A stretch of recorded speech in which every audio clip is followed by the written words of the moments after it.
When one of these things comes to your backyard, you can resist.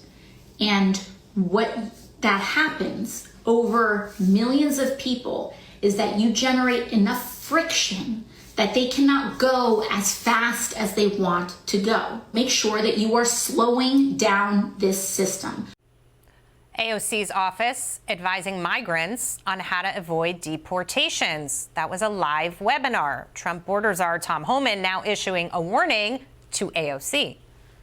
I sent an email today to the Deputy Attorney General. At what level is that impediment? Is that impeding our law enforcement efforts? If so, what are we going to do about it? Is she crossing the line? So I'm working with the Department of Justice and finding out where is that line that they cross. So maybe AOC is going to be in trouble now. Sanctuary cities, they want to step aside. We're coming. We're going to do it for you. If you don't want to make your community safer, President Trump's going to. Congressman Carlos Gimenez from House Homeland Security joins me now, and it's great to have you on this topic because you watched that video and think, shouldn't she be watching for the safety of her constituents? She's actually advising people who broke the law to come into this country to now break the law if and when they are approached or apprehended. Yeah, I saw that, and I found it very, very troubling that that a fellow congressperson would say that and then tell people that when there are ICE agents, agents of the law coming in to do their job, that somehow you need to resist and resist and resist. That's not what we do. We're lawmakers. We're not lawbreakers. And so one of the things that I'm looking at now is, look, we also get, security clearances and briefings, et cetera. I think now that we're going to have to take a look at her security level and her security clearance, because could she be using that information also to aid and abet illegal migrants that are trying to evade the law?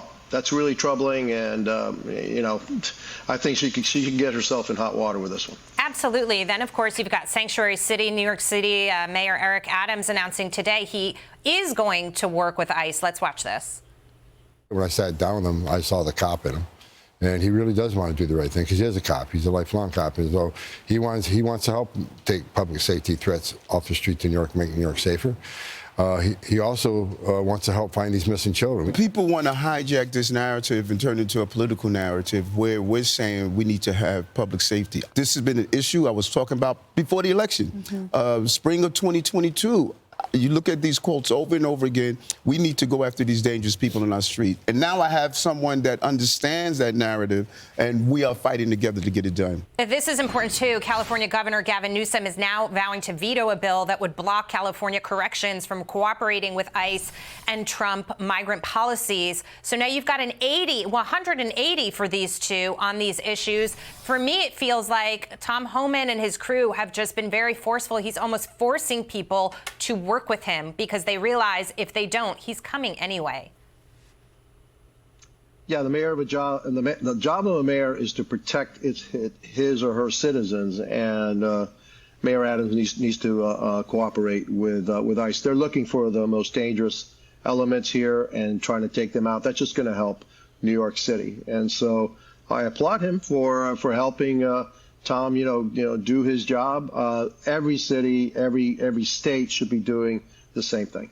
Absolutely. Congressman, we really appreciate your time tonight. Thank you so much for being here.